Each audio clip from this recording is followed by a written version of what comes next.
পাহাড়ি অঞ্চলের ওপর দিয়ে ঘন্টায় সর্বোচ্চ ৮০ কিলোমিটার বেগে দমকা অথবা ঝোড়ো হাওয়া বয়ে যেতে পারে বলে জানিয়েছে আবহাওয়া অধিদপ্তর। এই অবস্থায় সংশ্লিষ্ট এলাকার নদী বন্দরগুলোকে ২ নম্বর নৌ হুঁশিয়ারি সংকেত দেখাতে বলা হয়েছে। ৫ নভেম্বর দুপুর ১টা পর্যন্ত দেশের অভ্যন্তরীণ নদী বন্দরগুলোর জন্য প্রকাশিত এক পূর্বাভাসে এই তথ্য জানানো হয়।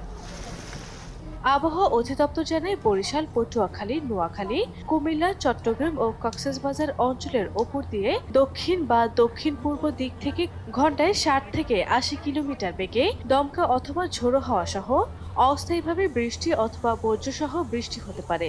ফলে এসব এলাকার নৌবন্দরগুলোকে ২ নম্বর নৌ হুঁশিয়ারি সংকেত দেখাতে নির্দেশ দেওয়া হয়েছে।